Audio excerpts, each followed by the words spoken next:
الحمد لله نحمده ونستعينه ونستغفره ونؤمن به ونتوكل عليه ونعوذ بالله من شرور أنفسنا ومن سيئات أعمالنا من يهده الله فلا مضل له ومن يضلله فلا هادي له ونشهد أن لا إله إلا الله وحده لا شريك له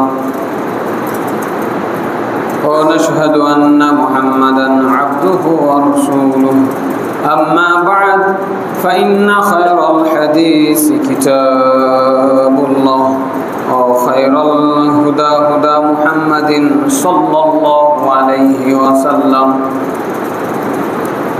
وشر الأمور محدثاتها وكل محدثة بدعة وكل بدعة ضلالة وكل ضلالة في النار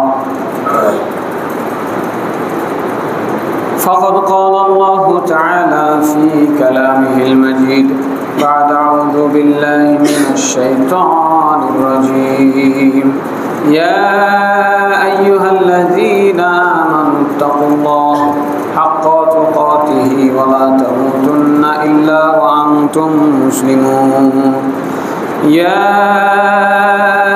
أيها الناس اتقوا ربكم الذي خلقكم من نفس واحدة وخلق منها زوجها وبث منهما رجالا كثيرا ونساء واتقوا الله الذي تساءلون به والأرحام إن الله كان عليكم رقيبا يا أيها الذين آمنوا اتقوا الله وقولوا قولا سديدا يصلح لكم أعمالكم ويغفر لكم ذنوبكم ومن يطع الله ورسوله فقد فاز فوزا عظيما أعوذ بالله من الشيطان الرجيم قاف والقرآن المجيد بل عجبوا أن جاءهم منذر منهم فقال الكافرون هذا شيء عجيب أإذا متنا وكنا ترابا ذلك رجع بعيد قد علمنا ما تنقص الأرض منهم وعندنا كتاب حفيظ بل كذبوا بالحق لما جاءهم فهم في أمر مريج أفلم ينظروا إلى السماء فوقهم كيف بنيناها وزيناها وما لها من فروج والأرض مددناها وألقينا فيها رواسي وأنبتنا فيها من كل زوج بهيج وقال تعالى وعد الله الذين آمنوا منكم وعملوا الصالحات ليستخلفنهم في الأرض كما استخلف الذين من قبلهم وليمكنن لهم دينهم الذي ارتضى لهم وليبدلنهم من بعد خوفهم أمنا وقال النبي صلى الله عليه وسلم إن عمر عليكم عبد مجدع أسود يقعدكم بكتاب الله فاسمعوا له وأطيعوه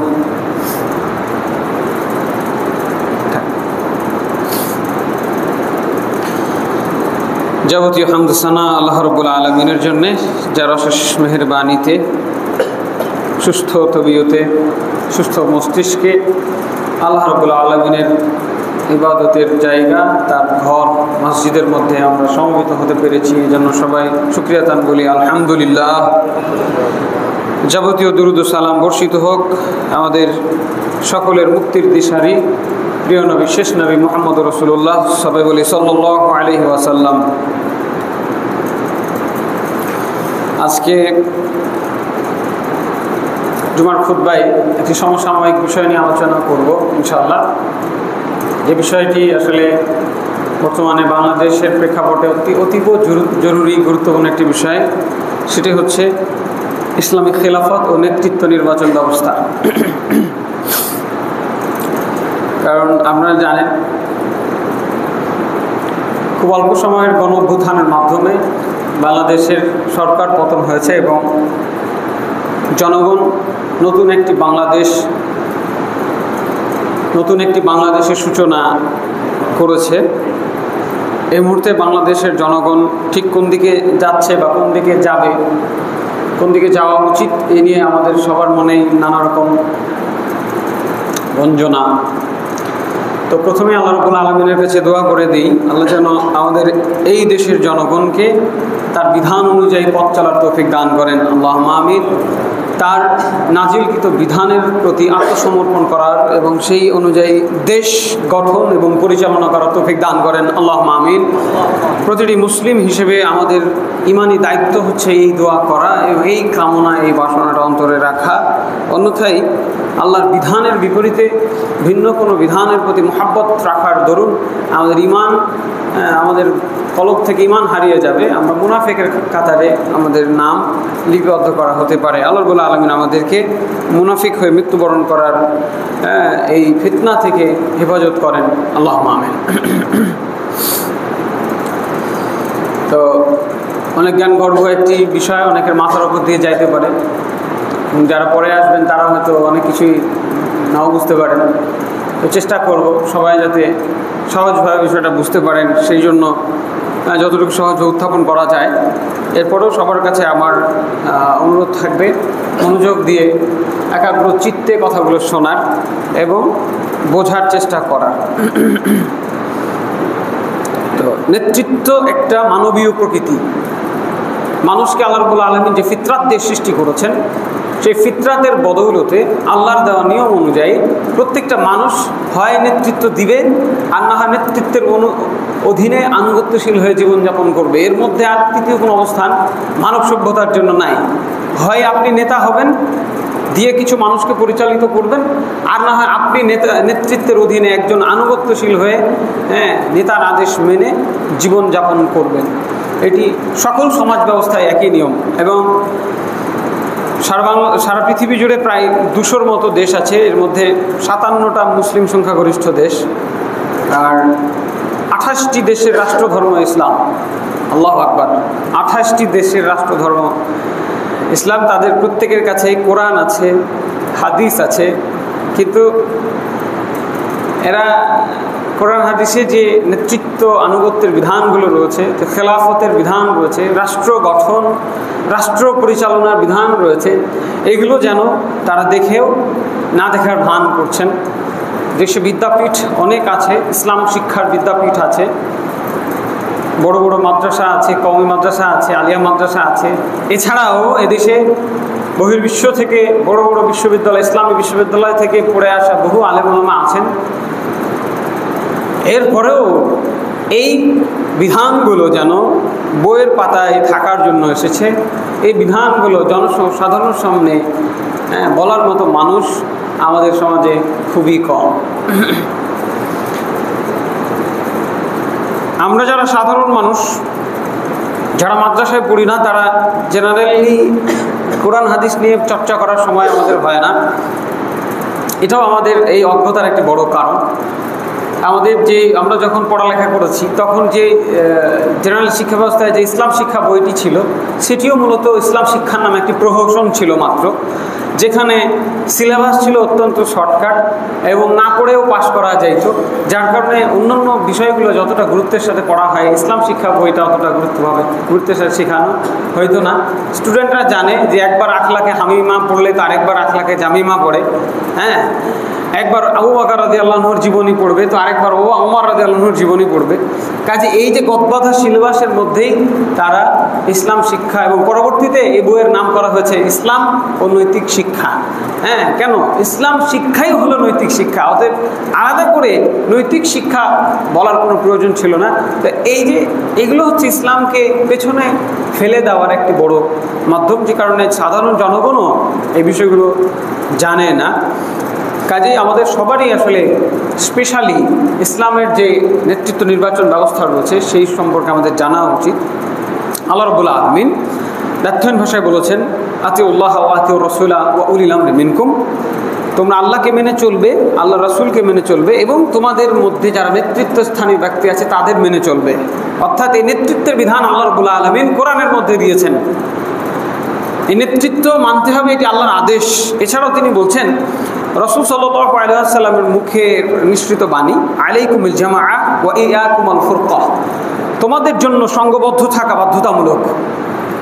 প্রতিটি মানুষকে আমাদের নবী মুহাম্মদ সাল্লাল্লাহু আলাইহি ওয়াসাল্লাম আদেশ করে গেছেন, তোমাদের জন্য সংঘবদ্ধ থাকা বাধ্যতামূলক, এবং একা একা স্বেচ্ছাচারী হয়ে নিজের মন মতো চলা, বিচ্ছিন্ন থাকা তোমাদের জন্য নিষেধ। তাহলে আমাদেরকে সংঘবদ্ধ থাকতে হবে, নেতৃত্বের অধীনে থাকতে হবে, এটি আল্লাহ এবং তার রাসূলের আদেশ। এরপরে দেখেন ওমর রাদিয়াল্লাহু আনহু রাসূল সাল্লাল্লাহু আলাইহি ওয়াসাল্লামের মুখের ভাষায় তিনি বলছেন যে আমার পরে যদি কেউ নবী হইতো তাহলে ওমর হইতো। বলুন সুবহানাল্লাহ। যেহেতু আমি শেষ নবী, আমার পর আর কোনো নবী হবে না, হ্যাঁ, সেহেতু ওমর রাদিয়াল্লাহু আনহু নবী হবেন না। কিন্তু তার যে প্রজ্ঞা, তাকে যে আল্লাহ রাব্বুল আলামিন জ্ঞান দিয়েছিলেন, পবিত্র কোরআনে একাধিক আয়াত নাযিল করা হয়েছে ওমর রাদিয়াল্লাহু আনহু মতামতের পক্ষে। এই বিশিষ্ট সাহাবী যিনি আমিরুল মুমিনিন ছিলেন, প্রায় 10 বছর যিনি মুসলিম জাহানের নেতা ছিলেন, খেলাফত চালিয়েছেন, যাকে অর্ধ জাহানের বাদশা বলা হয়, তিনি বলেছেন, লা ইসলামা ইল্লা বিল জামাআহ ওয়ালা জামাআতুন ইল্লা বি ইমারাতিন ওয়ালা ইমারাতুন ইল্লা বিত্তাআহ। জামাতবদ্ধ না হলে, সংঘবদ্ধ না থাকলে ইসলাম থাকে না। ইসলাম টিকবে না যদি মুসলমানরা সংঘবদ্ধ না হয়, জামাতবদ্ধ না হয়, আর জামাত টিকে না যদি তাদের একজন নেতা না থাকে। আর ওই নেতৃত্বের কোনো দাম নাই যেই নেতাকে সবাই মেনে চলে না। তাহলে কি, যেই রূপরেখা আল্লাহ দিয়েছেন, যেই রূপরেখা রাসূল মুহাম্মদ সাল্লাল্লাহু আলাইহি সাল্লাম দিয়েছেন, সেই রূপরেখা তার বিশিষ্ট সাহাবী, তার শ্বশুর ওমর ইবনুল খাত্তাব রাদিয়াল্লাহু আনহু, একই রূপরেখা তিনিও আমাদেরকে উপহার দিলেন। এরপরে রাসূল সাল্লাল্লাহু আলাইহি সাল্লাম বলছেন, মান আরাদা বুহবুহাতাল জান্নাহ ফালিয়ালজামিল জামাআ, যারা জান্নাতের মধ্যস্থলে থাকতে চাই তারা সংঘবদ্ধভাবে, জামাতবদ্ধভাবে থাকুক। এরপরে তিনি বলছেন, মান আতানি ফাকাদ আতা আল্লাহ ওয়া মান আসানি ফাকাদ আসা আল্লাহ ওয়া মান আতা আমিরি ফাকাদ আতানি ওয়া মান আসা আমিরি ফাকাদ আসানি। যে ব্যক্তি আমাকে মেনে চলে, আমি মুহাম্মদ সাল্লাল্লাহু আলাইহি ওয়াসাল্লামকে মেনে চলে, সে ব্যক্তি মূলত আল্লাহকেই মেনে চলে। আর যে ব্যক্তি আমার অবাধ্য হয়, আমাকে মেনে চলে না, সে মূলত আল্লাহর অবাধ্য হয়। আল্লাহ রাসূলকে মানা মানে আল্লাহকে মানা, আর আল্লাহ রাসূলের অবাধ্য হওয়া মানে আল্লাহর অবাধ্যতা হওয়া। এই জিনিসটাকে তিনি আবার নেতার সাথে যুক্ত করে দিয়ে বললেন, যে ব্যক্তি আমার নেতার আনুগত্য করে সে ব্যক্তি আমি মুহাম্মাদের আনুগত্য করে, যে ব্যক্তি আমার নেতার অবাধ্য হয় সে ব্যক্তি আমি মুহাম্মাদের অবাধ্য হয় সাল্লাল্লাহু আলাইহি ওয়াসাল্লাম। তাহলে কি বোঝা গেল, একটা সমাজে নেতা থাকবে, সেই নেতাকে যে মানবে না সে নবীকে অমান্য করলো, যে নবীকে অমান্য করলো সে আল্লাহকে অমান্য করলো। কোনো চান্স নেই। স্বেচ্ছাচারী হয়ে একা একা জীবন যাপন করার কোনো সুযোগ আল্লাহ তার রাসূল সাল্লাল্লাহু আলাইহি সাল্লাম রাখেন নাই। সাহাবায়ে কেরাম বুঝেছেন। এই জন্য রাসূল সাল্লাল্লাহু আলাইহি সাল্লাম মারা গেছেন, তার লাশ দাফন করা বাদ দিয়ে আগে নেতা নির্বাচন করা হয়েছে। আল্লাহু আকবার। নেতা নির্বাচন হওয়ার আগ পর্যন্ত তার লাশকে দাফন করা হয়নি। যতক্ষণ না নেতৃত্ব নির্বাচন হবে ততক্ষণ এই মৃত ব্যক্তি, এই নবী মুহাম্মদ সাল্লাল্লাহু আলাইহি ওয়াসাল্লাম আমাদের নেতা, মৃত ব্যক্তি নেতা হয়ে থাকবে। এই জন্য মুসলমানদের একজন পঙ্গু মানুষ যদি অন্ধ, কানে শোনে না, অন্ধ হয়ে গেছে, বধির হয়ে গেছে, প্যারালাইসিস হয়ে গেছে, সেও যদি হয় তাকেও নেতা হিসেবে রাখলেও মুসলমানদের জন্য এটি তাদের সৌভাগ্য। কপাল পোড়া জাতি, যাদের নেতা থাকে না তাদের কোনো দাম থাকে না। কথা বুঝলেন? মুসলমানের নেতা থাকতে হবে, যদিও বিছানায় শুয়ে থাকে শয্যাশায়িত। কথা বুঝেন নেই? সাহাবায়ে কেরাম এই দৃষ্টান্ত রেখে গেছেন যে নেতা মরে গেছেন, মারা গেছেন, তিনি দুনিয়া ছেড়ে চলে গেছেন, এরপরেও তিনিই নেতা, দ্বিতীয় নেতা না হওয়ার আগ পর্যন্ত। কথা বুঝে গেল? এরপরে নেতৃত্ব নিয়ে ছোট্ট একটু মতানৈক্য হইল, ওইগুলোর দিকে আমরা যাব না। পরবর্তীতে আবু বকর রাদিয়াল্লাহু আনহুকে নেতা বানানো হলো সবার সম্মতিক্রমে, তিনি নেতা হলেন। রাসূল সাল্লাল্লাহু আলাইহি ওয়াসাল্লাম নেতার আনুগত্যের ব্যাপারে খুবই কঠিন একটি হাদিস বলেছেন, ইন উম্মিরা আলাইকুম আবদুন মুজাদ্দাউন আসওয়াদু ইয়াকুউদুকুম বিকিতাবিল্লাহি ফাসমাউ লাহু ওয়া আতিউ। যদি তোমাদের মধ্যে কোনো নাক কান কাটা কালো হাবশি গোলামকেও আমির নিযুক্ত করা হয়, নেতা নিযুক্ত করা হয়, তোমরা আর সে যদি তোমাদেরকে কোরআন হাদিস অনুযায়ী চালায়, তার কথা শুনবে এবং মেনে চলবে। তাহলে উলামায়ে কেরাম সর্বসম্মতিক্রমে একমত যে কোনো দাস কখনোই নেতা হতে পারবে না। একজন দাস, কৃতদাস নেতা হতে পারবে না। নেতা হতে গেলে স্বাধীন হতে হবে। এরপরেও যদি কোনোভাবে তাকে নেতৃত্ব দিয়ে দেওয়া হয়, কোনোভাবে যদি সে মুসলমানদের নেতা হয়ে যায় আর সে যদি কোরআন হাদিস অনুযায়ী চালায়, তার কথা শুনতে হবে। তাহলে বিষয়টি বোঝা গেল যে এটি কতটা গুরুত্বপূর্ণ একটি অধ্যায়। এই অধ্যায় সম্পর্কে আমাদের আসলে জ্ঞান না থাকার কারণে এই যে অভ্যুত্থান হয়েছে, এই অভ্যুত্থানের পরে আমরা কি দেখলাম? এতগুলো মানুষ জীবন দিল, জুলুমের বিরুদ্ধে এদের জীবন দেওয়া। জুলুম হচ্ছে এই যে এখন তো পেপার পত্রিকা আসা শুরু হয়েছে, মিডিয়াগুলোতে এখন আসা শুরু হয়েছে কি কি জুলুম করা হয়েছিল, সামনে হয়তো আরও আসবে। এই জন্য কোনো জালেমের এত স্পর্ধা থাকা ঠিক নয়। এর থেকে বড় জালেমদেরকেও আল্লাহ দুনিয়ার বুকে লাঞ্ছিত করেছেন। এখান থেকে আমাদের শিক্ষা নেওয়া উচিত। যে যে জায়গায় দায়িত্ব পালন করছেন সবাই কিন্তু জুলুম করতে অভ্যস্ত। জুলুম মানে কি? জুলুম মানে নিয়ম বহির্ভূত কাজ। জুলুম আরবি শব্দ, ঠিক আছে? জুলুম আরবি শব্দ, এর অর্থই হচ্ছে অন্ধকার। জুলুম হলো আলোর বিপরীত, সঠিকের বিপরীত। যে কোনো বেঠিক কাজ হলো জুলুম। যে যে জায়গায় কাজ করছেন, আপনি মসজিদের ইমাম হন, আপনি মসজিদের সভাপতি হন, আপনি দোকানের মালিক হন, আপনি স্কুলের হেডমাস্টার হন, আপনি বড় বড় পদের দায়িত্বশীল হন, আপনার অধীনস্থ ব্যক্তিদের উপরে আপনি যদি অন্যায়ভাবে কোনো ক্ষমতা প্রয়োগ করেন, অনিয়ম করেন, চাপ দেন, যেটা তার জন্য কষ্টের, তার জন্য কঠিন, তাহলে আপনিও একজন জালেম। বাংলাদেশের মানুষ তাদের উপরে যে অনিয়মগুলো হয়েছে তার বিপরীতে সংগ্রাম করেছে, জীবন দিয়েছে। কিন্তু আজকে অন্তর্বর্তীকালীন সরকার গঠন করা হয়েছে, আপনারা সবাই জানেন। তারা কি বলছেন, তারা কি চাচ্ছেন? এই দেশে আবার যেন একটি সুস্থ গণতন্ত্র প্রতিষ্ঠিত হয়। বলুন নাউজুবিল্লাহ। কি নাউজুবিল্লাহ বের হচ্ছে না? সবাই বলুন নাউজুবিল্লাহ। এই বাংলাদেশে এই যে একটা সুযোগ আল্লাহ করে দিয়েছিলেন, প্রত্যেকটা মুসলমানের, যেখানে 92% মুসলমান, তাদের উচিত ছিল বলা এই দেশে ইসলামী শাসনতন্ত্র কায়েম হোক। এটা বলা উচিত ছিল না? কারণ যারা এই দেশের ক্ষমতাধর তারা তো সরে গেছে। এখন তো আপনি যেভাবে দেশটাকে গড়বেন সেভাবে করতে পারবেন। তো এইটা কেন তারা গণতন্ত্রের পুনর্জাগরণ চায়? কারণ তারা জানে না যে আল্লাহ রাব্বুল আলামিন আমাদেরকে, মুসলমানদেরকে একটি জীবন ব্যবস্থা দিয়ে রেখেছেন। তারা যদি এটা জানতো, আমার বিশ্বাস এই যে তরুণ প্রজন্ম, তাদের মধ্যে যে উদ্দীপনা আমি লক্ষ্য করেছি, তারা যদি জানতো যে আল্লাহর পক্ষ থেকে যে কি একটি সুন্দর শাসন ব্যবস্থা উপহার দেওয়া হয়েছে, যে শাসন ব্যবস্থা দিয়ে রাষ্ট্র পরিচালনা করেছেন আমাদের প্রিয় নবী মুহাম্মদুর রাসূলুল্লাহ সাল্লাল্লাহু আলাইহি ওয়াসাল্লাম, যেই শাসন ব্যবস্থায় দেশ পরিচালনা করেছেন আবু বকর, ওমর, ওসমান, আলী রাদিয়াল্লাহু আনহুম, খেলাফতের যে 30টি বছর চলেছে সোনালী ইতিহাস, এই ইতিহাসগুলো যদি তারা জানতো, আমার মনে হয় তারা ইসলামিক খেলাফতকেই এটার জন্য বেছে নিত।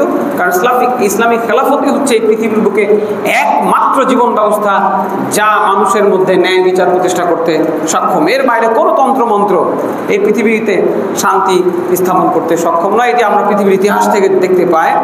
হ্যাঁ, যদিও আল্লাহ রাব্বুল আলামিন বলে দিয়েছেন ইন্না দীনা ইনদাল্লাহিল ইসলাম, আল্লাহর কাছে একমাত্র গ্রহণযোগ্য দিন হলো ইসলাম।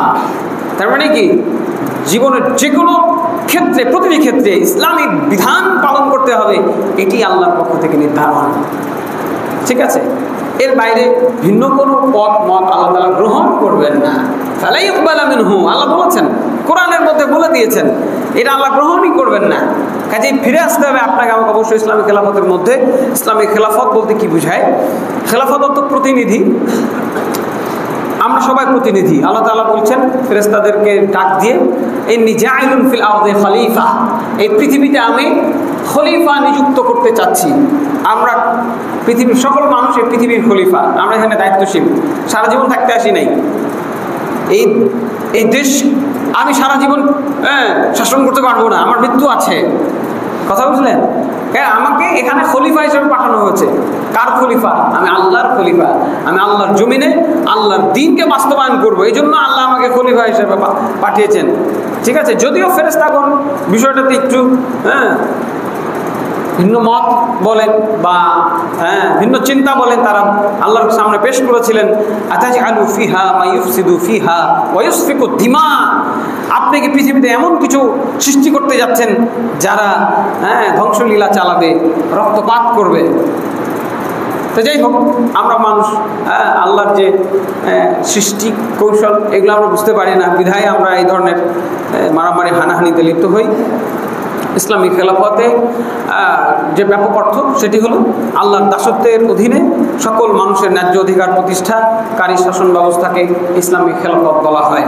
আল্লাহর বিধানের আলোকে, আল্লাহর নিয়মের মধ্যে সকল মানুষের ন্যায্য অধিকার প্রতিষ্ঠা, এটি হলো ইসলামিক খেলাফত। আচ্ছা বলেন, যারা এখন উপস্থিত আছেন, একজনও কি এমন আছেন যিনি এই কথার সাথে দ্বিমত করবেন যে আল্লাহর বিধানের বাইরে মানুষ চলবে না আল্লাহর বিধানের ভেতরে চলবে? বলেন তো, আল্লাহর বিধানের ভেতরে আল্লাহর বিধানের আলোকে ন্যায্য অধিকার প্রতিষ্ঠিত হবে, এই ব্যাপারে দ্বিমত পোষণ করবেন একজন? হাত তুলেন। কেউ আছেন? কেউ নাই।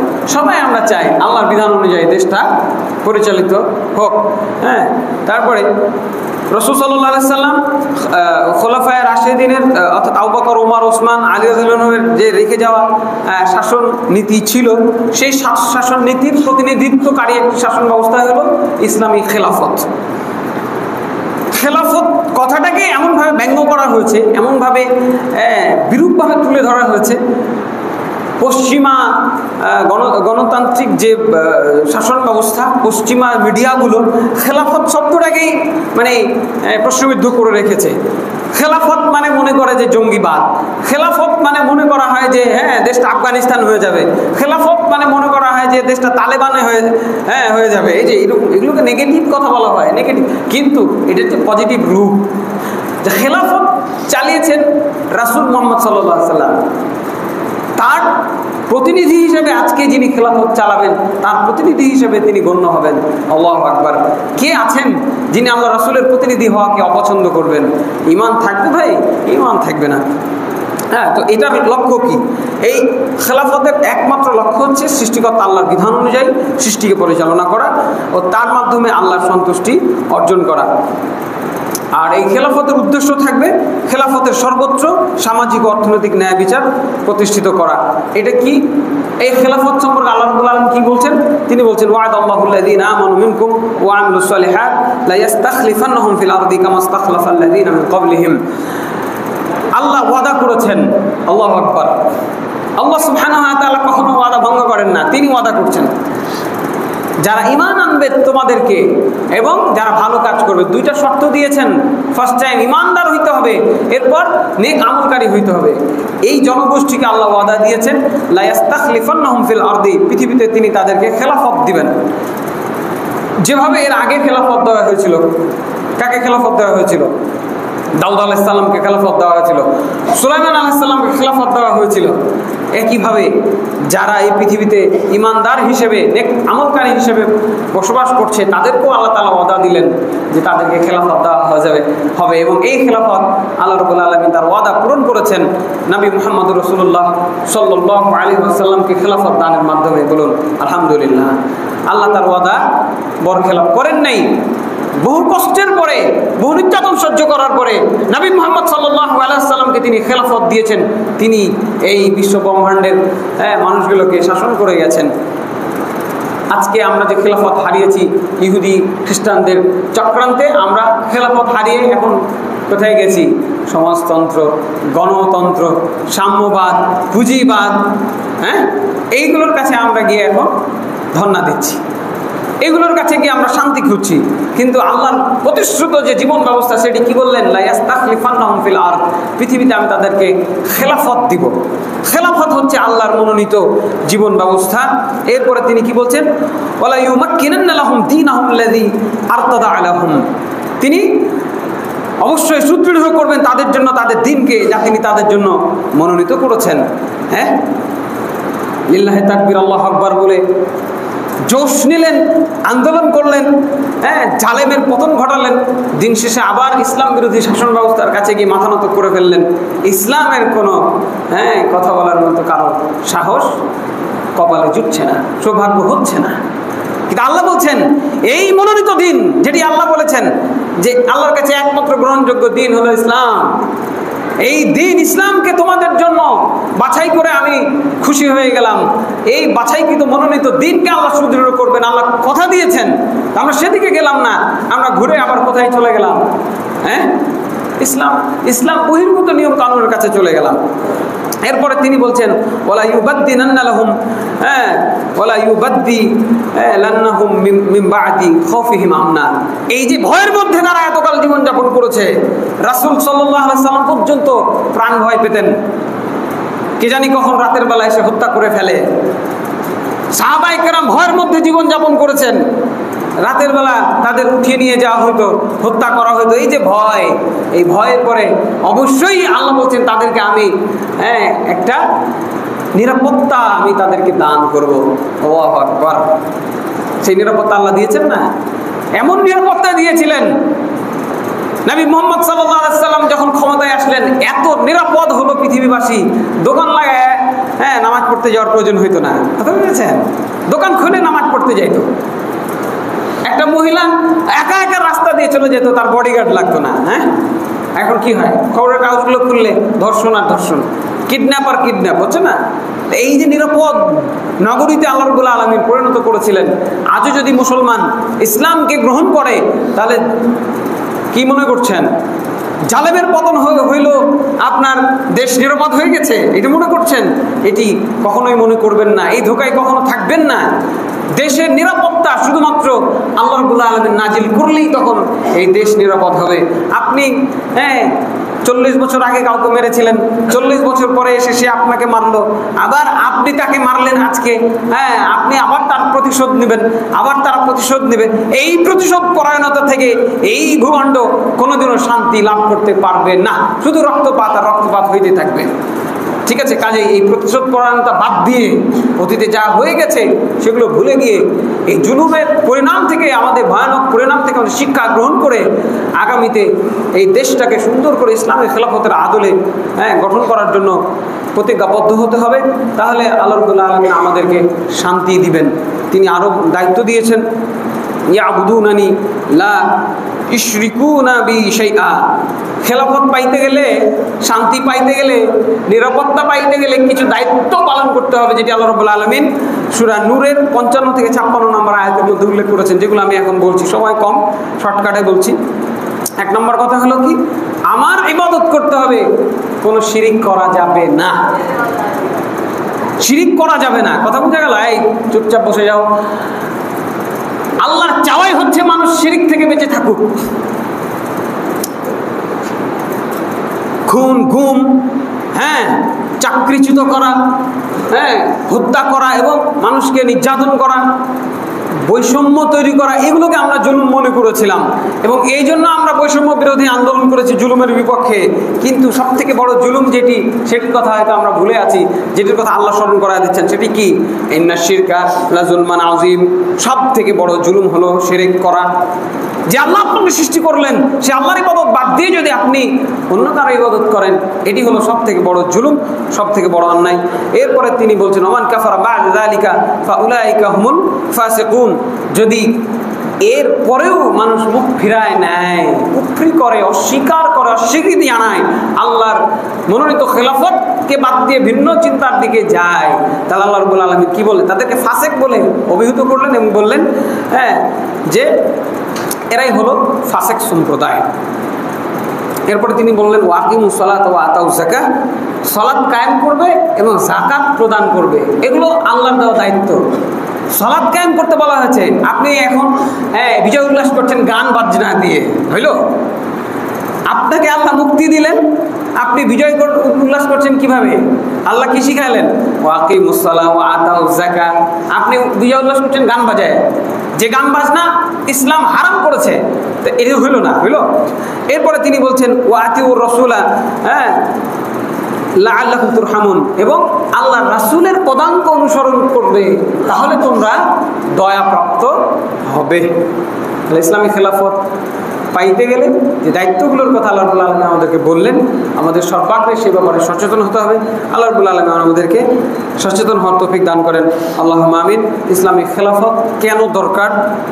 কারণ এটাই একমাত্র গ্রহণযোগ্য দিন, আল্লাহ এছাড়া আর কোনো নিয়ম গ্রহণ করবেন না, যতই ভালো নিয়ম আপনি আনেন না কেন।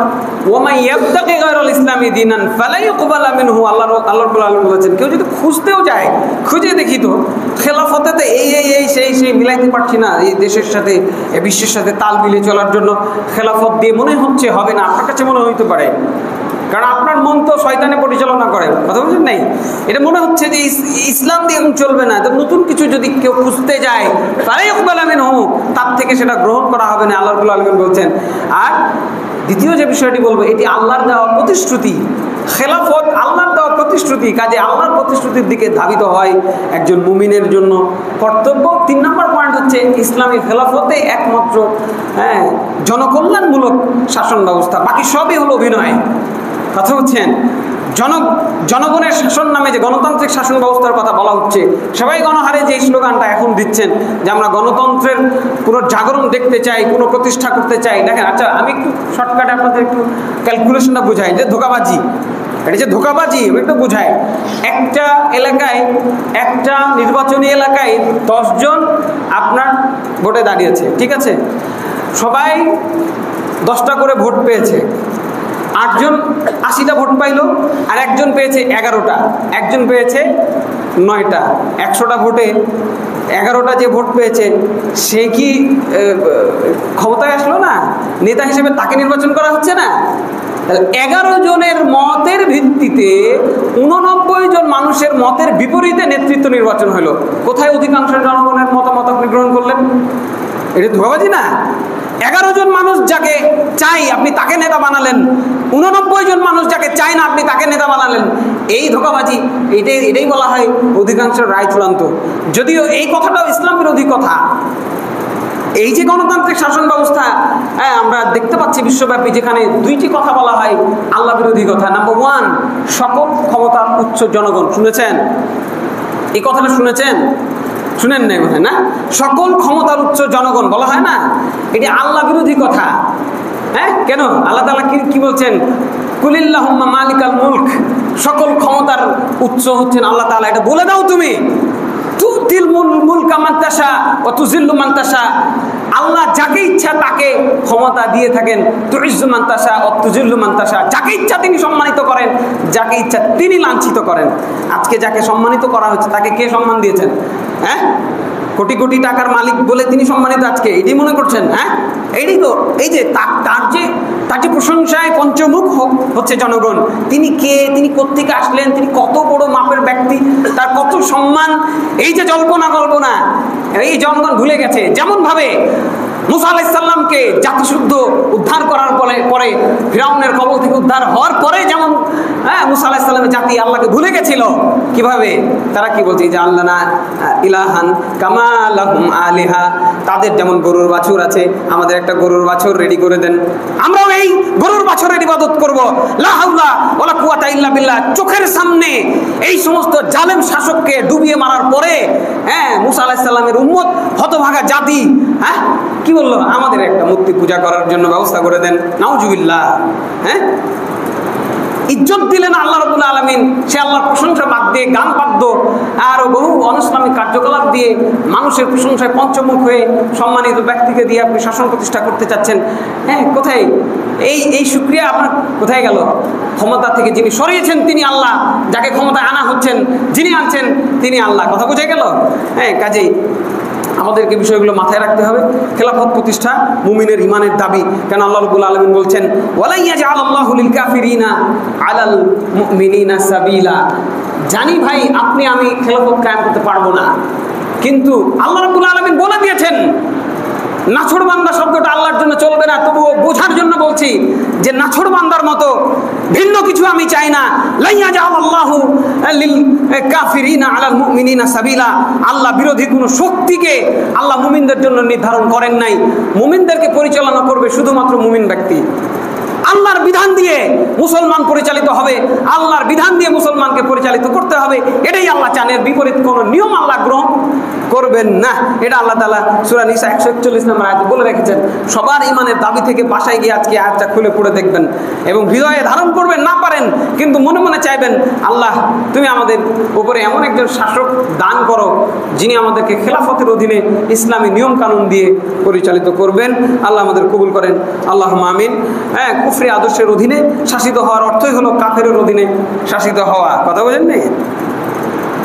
যে ব্রিটিশরা আমাদের 200 বছর 190 বছর নিপীড়ন করে গেছে, চলে গেছে দেশ থেকে, কিন্তু আজকে আপনার ঘরে একটা বিপদ আসলে, অন্যায় হলে, আপনার পাড়া মহল্লা একটা অপরাধ হলে তার শাসন, হ্যাঁ, তার বিচার আপনি চাইছেন কোথায়? সেই ব্রিটিশদের রেখে যাওয়া কুফরি বিচার ব্যবস্থার কাছে। হ্যাঁ, না, একজন আপনার মেয়েকে যদি কেউ ধর্ষণ করে তার শাস্তি আল্লাহ রাব্বুল আলামিন বলেছেন মৃত্যুদণ্ড। আপনার তো মনটা চাই যে তাকে মৃত্যুদণ্ড দেওয়া হোক, তাই না? আপনি চাইছেন যে ইসলামিক খেলাফত কায়েম হোক, কিন্তু আপনি আবার দিন শেষে গিয়ে মামলা করছেন থানায়, সেখানে তাদের বিচার কি করছে? বিয়ে দিয়ে দেওয়া হইলো। আল্লাহ বিধান পাল্টিয়ে দেওয়া হইলো। যেখানে তাকে হত্যা করতে হইতো, যেখানে চোরের হাত কাটতে বলা হইলো, আপনার ঘরে চুরি হইলো, আপনার খুব খারাপ লাগছে। হ্যাঁ, ঠিক আছে না? কিন্তু দেশ চলছে কোথায়? বিচার ব্যবস্থা কোথা থেকে আসছে? আমদানি করছেন কোথা থেকে? সেই ব্রিটিশদের বিচার ব্যবস্থা। জি না, কুফরি শাসন ব্যবস্থায় শাসিত হওয়ার নাম হলো কাফেরের অধীনে শাসিত হওয়া, যেটা আল্লাহ রাব্বুল আলামিন তিনি নাছোড়বান্দার মতো করে বলেছেন আমি এটা চাই না। মুসলমানদের নেতা মুসলমানরা বানাবে, মুসলমানদের নেতা মুসলমানদের চালাবে। কিভাবে? কোরআন আর হাদিস দিয়ে। কোরআনে যেভাবে বলছে, হাদিসে যেভাবে বলছে সেভাবে চলতে হবে, চালাইতে হবে। জারির ইবনে আব্দুল্লাহ রাদিয়াল্লাহু আনহু বলছেন, রাসূল সাল্লাল্লাহু আলাইহি ওয়াসাল্লাম বলেছেন, ইয়া আইয়ুহান নাস ইন্না রাব্বাকুম ওয়াহিদ ওয়া ইন্না আবাকুম ওয়াহিদ আলা লা ফাদলু লি আরাবিয়্যিন আলা আযামি ওয়ালা লি আযামিয়্যিন আলা আরাবি ওয়ালা লি আহমার আলা আসওয়াদা ওয়ালা লি আসওয়াদা আলা আহমারা ইল্লা বিত্তাকওয়া ইন্না আকরামাকুম ইনদাল্লাহি আতকাকুম। ইসলামিক খেলাফত কত সুন্দর একটি ব্যবস্থাপনা। রাসূল সাল্লাল্লাহু আলাইহি ওয়াসাল্লাম ব্যর্থহীন ভাষায় সকল মানুষকে ডেকে বললেন, ইয়া আইয়ুহান নাস ইন্না আবাকুম ওয়াহিদ ইন্না রব্বাকুম ওয়াহিদ। তোমাদের আল্লাহ একজন, তোমাদের বাপ আদম আলাইহিস সালাম একজন।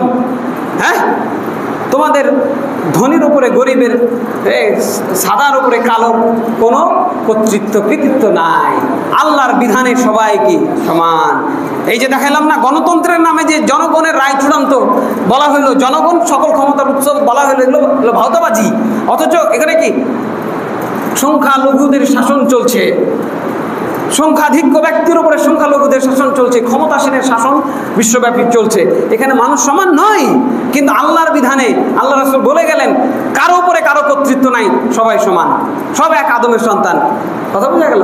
এই হলো খেলাফত। এই জন্য আমরা বলতে চাই খেলাফত হচ্ছে একমাত্র সার্বজনীন শাসন ব্যবস্থা, যেখানে আল্লাহর কাছে মাপকাঠি হলো তাকওয়া। যার তাকওয়া বেশি সে আল্লাহর কাছে সব থেকে বেশি সম্মানী, আর আমাদের কাছে যার টাকা বেশি সে বেশি সম্মানী। কথা বুঝলেন? যার টাকা বেশি সে বেশি ক্ষমতাশালী। কথা বুঝছেন? যার বংশমর্যাদা বেশি সে বেশি ক্ষমতাশালী। নেতার ছেলের জন্য নেতা হয়। কথা বুঝলেন না? মুসলমানদের নেতৃত্ব দেওয়ার জন্য গুণ থাকতে হবে, সেই গুণে যারা গুণান্বিত। সে যদি কি বলা হলো, ইনুম্মির আলাইকুম আব্দুন মুজাদ্দাউন আসওয়াদু ইয়াকুদুকুম বিকিতাবিল্লাহি ফাসমাউ লাহু ওয়া আতিউ। যদি নাক কান কাটা অথর্ব, যাকে সমাজে কোনো মানুষ দাম দেয় না, কেনা গোলাম, আপনি চাকরের কোনো দাম আছে? চাকরের থেকে নিম্ন শ্রেণী হলো কৃতদাস, যার নিজস্ব কোনো স্বাধীন ইচ্ছা নাই, তার মালিক তার মনিব তাকে যা বলবে সে তা করতে বাধ্য। কোনোভাবে যদি সেই শাসক হয়ে যায়, নেতা হয়ে যায়, কোরআন হাদিস অনুযায়ী চালায়, তার কথা শুনে এবং মেনে চলো, বিদ্রোহ করা যাবে না। অতএব ইসলামী খেলাফত বলছে যে কেউ আপনার নেতা হইতে পারে যদি কোরআন হাদিস অনুযায়ী সে দেশ চালায়। এর বিপরীতে কোনো মানুষের মূল্যায়ন করার কোনো সুযোগ আল্লাহ রাব্বুল আলামিন রাখেন নাই। সবাই এক আদমের সন্তান হিসেবে সবাই সমান। কথা বুঝলেন? এখানে সাদার উপরে কালো, কালোর উপরে সাদার কোনো তফাৎ নাই। এগুলো পশ্চিমা বিশ্বে আমরা দেখছি, সেখানে এগুলো নিয়ে হাজার হাজার মিলিয়ন মিলিয়ন মানুষের জীবন গেছে শুধু সাদা আর কালোকে কেন্দ্র করে, যায় নাই? এগুলো ইতিহাস সাক্ষী রয়েছে আমাদের চোখের সামনে। এরপরেও আমরা তাদের কাছে ভিক্ষার ঝুলি নিয়ে যাই, আমাদের দেশটাকে একটু পরিচালনা করে দাও, আমাদের দেশটাকে একটু সাজিয়ে গুছিয়ে দাও, আমরা ধ্বংস হয়ে গেলাম। কেন যাচ্ছেন? 92% মুসলমানের দেশে মুসলমান নেতাদের কি হইল, কি হয়েছে তাদের? কেন তারা বলতে পারছে না এই মুসলমানের দেশে ইসলামের খেলাফত চলবে, ব্যতিক্রম কিছু চলবে না? কেন? আল্লাহ বলেছেন আমি মুসলমানদের উপরে দ্বিতীয় কিছু গ্রহণ করতে রাজি নই। এই কথাটা কি আলেমুল্লাহদের বলা উচিত না? তাদের দাঁড়ানো উচিত না? তাদের সাথে জনগণের কি দাঁড়ানো উচিত না? আমাদের সবার জন্য এটাই উচিত ছিল। আল্লাহ রাব্বুল আলামিন আমাদের জন্য আল্লাহ রাসূলের রেখে যাওয়া বিধানকে জীবনে প্রতিটি ক্ষেত্রে বাস্তবায়ন করার জন্য নির্দেশ দিয়েছেন। এবং মৃত্যুর বেশ অল্প কয়েকদিন আগে রাসূল সাল্লাল্লাহু আলাইহি ওয়াসাল্লাম বিদায় হজ্জের ভাষণে ঘোষণা করে বলেছেন, ইয়া আইয়ুহান নাস ইন্নী ক্বাদ তারাকতু ফীকুম মা ইন ইতাসামতুম বিহ ফালান তাদিল্লু আবাদান কিতাবাল্লাহি ওয়া সুন্নাতা নবিয়িহি।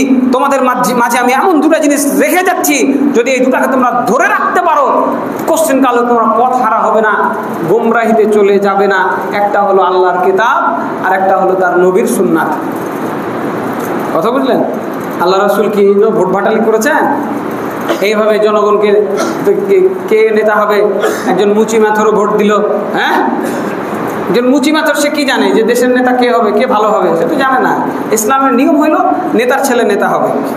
কথা বুঝেন? একজন নেতা মারা গেলেন, তিনি তার ছেলেকে নেতা বানায় দিয়ে যাবেন, যদি তার মনে হয় এই ছেলে নেতৃত্ব চালাইতে পারবে না, এই আমার ছেলে যেন নেতা না হয়, অমুক নেতা হবে, তিনি বলে দিয়ে যাবেন। কথা বুঝলেন? ওমর রাদিয়াল্লাহু আনহু বলেছিলেন আমার ছেলেকে দিবা না, ও পারবে না। অথবা নেতা নির্বাচন হবে না, যিনি নেতা আছেন মরা পর্যন্ত নেতা থাকবেন, প্যারালাইসিস পড়ে আছে, বিছানায় থেকে নেতৃত্ব চালাবেন, তাকে আপনি সরাইতে পারবেন না। এটা ইসলাম বিরোধী নিয়ম। 5 বছর পর পর জনগণের নেতা নির্বাচন হবে, এটি ইসলাম বিরোধী নিয়ম। জেনে রাখলেন, যদি এরপরেও মনের মধ্যে তামান্না রাখেন কুফরি অবস্থায় মারা যাবেন। এরপরেও যদি মনের মধ্যে তামান্না রাখেন মুনাফিকের খাতায় আপনার নাম উঠে যাবে। আল্লাহর নিয়ম কি? নেতা যতদিন বেঁচে থাকবে ততদিন নেতা পাল্টানো যাবে না। যদি সে আল্লাহ এবং তার রাসূলের নিয়ম অনুযায়ী চলে, যদি না চলে তাহলে তখনকার হিসাবটা ভিন্ন। অনেক বড় চ্যাপ্টার এটা বুঝেছি যে আপনাকে আগাইতে হবে। তারপরে যেটা বললাম, নেতা মারা যাওয়ার পরে বিজ্ঞ ব্যক্তিরা বসে একজনকে নেতা বানাবে। সমাজের যারা বিজ্ঞ মানুষ, কারা বানিয়েছেন? আবু বকর রাদিয়াল্লাহু আনহুকে নেতা বানিয়েছেন কারা? ওমর রাদিয়াল্লাহু আনহুর মতো, আলী রাদিয়াল্লাহু আনহুর মতো বড় বড় বিজ্ঞ মানুষরা। তিনি মারা যাওয়ার আগে ওমর রাদিয়াল্লাহু আনহুকে নেতৃত্ব দিয়ে গেছেন, আমার পরে উনি নেতা হবেন। একজন সাহাবীও বিপরীতে যায় নাই। কথা বুঝেছেন? তিনি মারা গেলেন, তিনি বলে গেলেন আমি মারা যাওয়ার পর আমার ছেলে যেন নেতা না হয়। এই কয়েকজনের মধ্যে একজনকে নেতা বানাবা। ঠিক আছে, ওসমান রাদিয়াল্লাহু আনহুকে নেতা বানানো হলো, তাকে জোর করে হত্যা করা হলো, তিনি কিছুই বলে যেতে পারেন নাই যে আমার পরে নেতা কে হবে। জনগণ বিজ্ঞ ব্যক্তিরা মিলে আবার আলী রাদিয়াল্লাহু আনহুকে নেতা বানালেন। জনগণ সবাই এই নেতৃত্ব নির্বাচনে অংশ নেয় নাই। এইভাবে সমাজের যে লোক কিছুই বুঝে না সেও নেতৃত্ব নির্বাচন করবে, এটি ইসলামী নিয়ম হতে পারে না। কাজে অন্তর্বর্তীকালীন সরকারের কাছে আমার মেসেজ থাকছে যে ইসলাম যে নিয়ম বলে দিয়েছে, দেশের বিজ্ঞ ব্যক্তি যারা কোরআন হাদিস সম্পর্কে জ্ঞান রাখে তাদেরকে বসিয়ে তাদেরকে দিয়েই আপনাকে দেশের নেতৃত্ব নির্বাচন করতে হবে। এর বিকল্প যদি আপনি করেন অবশ্যই এই দেশ থেকে কোনো কালে অশান্তি দূর করতে পারবেন না। এটি অসম্ভব, কারণ এটি আল্লাহর বিধান অনুযায়ী অসম্ভব। যেহেতু আল্লাহ তাআলা একটা বিধান দিয়েছেন এবং সেই বিধানের আলোকে শান্তি রয়েছে, তিনি এটি ঘোষণা করে দিয়েছেন এবং তিনি ওয়াদা দিয়েছেন যে এই নিয়মে আসো, আমি তোমাদেরকে শান্তি দিব। বিশ্বব্যাপী কত আয়না ঘর যে এইভাবে লুকিয়ে রয়েছে আপনি কি জানেন? যে সে জায়গায় গেছে সেই শুধু বলতে পারবে। আপনি বাইরে থেকে দেশটাকে অনেক শান্ত দেখছেন, কিন্তু ইসলামী খেলাফতের অধীনে একজন শাসক আমরা দেখেছি ওমর রাদিয়াল্লাহু আনহু পিঠে করে একজন অভুক্ত মায়ের বাসায় গিয়ে তিনি পিঠে করে, নিজের পিঠে করে আটা দিয়ে এসেছেন। এগুলো শুধু বয়ে থাকার গল্প নয়, এইগুলো ইসলামী শাসন ব্যবস্থার যে শান্তিময় ইতিহাস। এই ইতিহাস আপনি মুসলমান ঘরের সন্তান, আপনি আমাদেরকে জানতে হবে। কথা বুঝেছেন? আবু বকর রাদিয়াল্লাহু আনহু রাতের অন্ধকারে মানুষকে এইভাবে তারা উপকার করতেন। একজন শাসক রাতের অন্ধকারে আপনার মানুষকে তুলে নিয়ে গিয়ে গুম করে হত্যা করবেন, মারবেন, এটি নয়। একজন শাসক রাতের বেলা রাতের অন্ধকারে গিয়ে কে কোন বিপদে আছে সেটি দেখবেন। এটি হলো ইসলামী শাসন ব্যবস্থা, এটি হলো নিয়ম। এরপরে দেখেন, আমি সবশেষে আল্লাহ রাব্বুল আলামিনের সেই কথাটি যেটি শুরুতে বলেছিলাম আবারও স্মরণ করায় দিতে চাই। তিনি বলছেন, ইয়া আইয়ুহাল্লাযীনা আমানু আতিউল্লাহা ওয়া আতিউর রাসূলা ওয়া উলিল আমরি মিনকুম। তোমরা আল্লাহকে মেনে চলো, আল্লাহর রাসূলকে মেনে চলো। ওয়া উলিল আমরি মিনকুম, তোমাদের মধ্যেকার নেতাদেরকে মেনে চলো। তোমাদের মধ্যেকার মানে মুসলমানের নেতা হবে মুসলমান, এবং সে ফাইন তানাযাতুম ফি শাইইন, যদি সেই নেতাও ইসলাম বিরোধী কাজে লিপ্ত হয়, ফারুদ্দুহু ইলাল্লাহি ওয়া রাসূল, আল্লাহ এবং তার রাসূলের দিকে ফিরে যাও।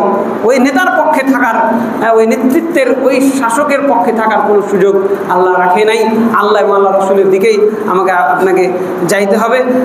এবং যে গণতান্ত্রিক শাসন ব্যবস্থার যে নিম্নতম স্তরটা আপনাদেরকে আমি দেখালাম, যেখানে যে ধোঁকাবাজি চলছে, সেই ধোঁকাবাজি থেকে আমাদেরকে বাঁচতে হবে। এবং যে অধিকাংশের রায় চূড়ান্ত নামে এই যে কুফরি স্লোগান, যেখানে আল্লাহ বলছেন ওহীর বিধান চূড়ান্ত, এই ওহীর বিধানের আলোকে আমাদেরকে জীবন গঠন করতে হবে। এই আহ্বান রেখে সংক্ষিপ্ত আলোচনা ছিল। আপনাদেরকে আমি ভিডিও করেছি, ছেড়ে দেবেন ইন্টারনেটে, সেখান থেকেও আপনারা দেখতে পারবেন, কিন্তু পুরোটা আপনাদের জানা দরকার। এই ইসলামিক খেলাফত শাসন ব্যবস্থা সংক্ষেপে যা বললাম এগুলো আপনাদের শোনা দরকার। এবং এর আলোকে বেশ কিছু বই পুস্তক বের হয়েছে বাজারে, সেই বইগুলো নিয়ে আপনাদের অন্তত জানা দরকার। জানি, আমরা বুঝতে পারছি যে দেশে খেলাফত এত রাতারাতি কায়েম হবে না, এবং যারা অলরেডি যেহেতু গঠন হয়ে গেছে, শপথ নেওয়া হয়ে গেছে, তাদের যে শপথ সশ্রদ্ধ চিত্তে তারা শপথ নিল কার কাছে জানি না। আল্লাহ রাসূল সাল্লাল্লাহু আলাইহি সাল্লাম বলেছেন, মান হালাফা বিগাইরিল্লাহ ফাকাদ আশরাকা, কেউ যদি আল্লাহ ছাড়ার কারো নামে শপথ করে সে শিরক করলো। আল্লাহর নামে শপথ নিয়ে আমরা ইসলামিক খেলাফত কায়েম করতে চাই। এই মেসেজটা সবার কাছে যদি আমরা দিতে পারি, আল্লাহ আমাদেরকে আখিরাতে ইনশাআল্লাহ পাকড়াও করবেন না। আল্লাহ রাব্বুল আলামিন আমাদেরকে বুঝার তৌফিক দান করেন। আল্লাহুম্মা আমিন। খেলাফতের অধীনে জীবনে আমাদের নিরাপদময় জীবন অতিবাহিত করার তৌফিক দান করেন। আল্লাহুম্মা আমিন। ওয়া আলাইনা ইল্লাল বালাগ ওয়া আকুলু কওলি হাযা ওয়া আস্তাগফিরুল্লাহ লি ওয়া লাকুম ওয়া লিসাইরিল মুসলিমিন ফাস্তাগফিরুহু ইন্নাহু হুয়াল গফুরুর রহিম।